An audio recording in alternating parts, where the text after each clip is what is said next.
हम मीनू झा प्रणाम करै छी सब मिथिलावासी के। आइ हम एकटा ब्राह्मण के गीत गाबि रहल छी। उम्मीद करै छी सब केओ पसंद करब। नीक लागत तऽ अहाँ सब गीत के लाइक शेयर अपने कऽ देबै। धन्यवाद। जय मिथिला, जय मैथिली।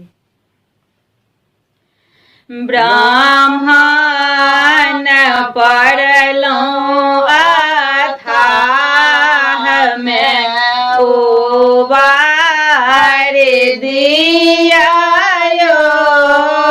ब्राह्मण पड़लहुँ अथाह में उबार दिया यो।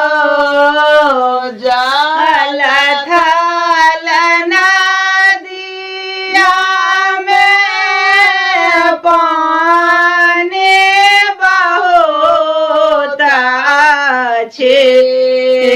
ब्राह्मण खेबैते खेबैते नैया पार करो यो। ब्राह्मण पड़लहुँ अथाह में उबार दिया यो।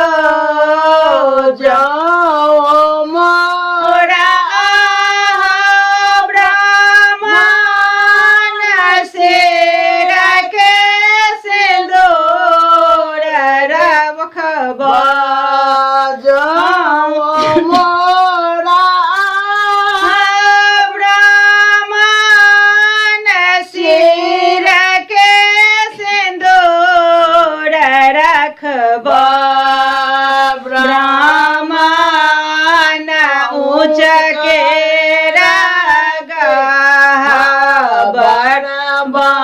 बनाए देबा हो। ब्राह्मण पड़लहुँ अथाह में उबार दिया यो।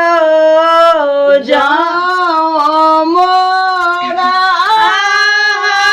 ब्राह्मण गोदी के बालकबा देबा।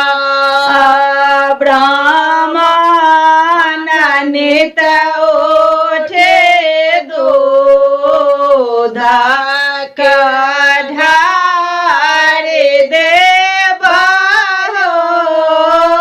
ब्राह्मण पड़लहुँ अथाह में उबार दिया यो। जाओ मोरा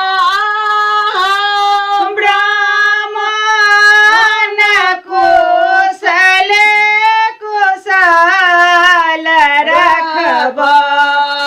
जाओ मोरा ब्राह्मण कुशल कुशल रखबा। ब्राह्मण लाल ध्वजा फहराए देबा हो। ब्राह्मण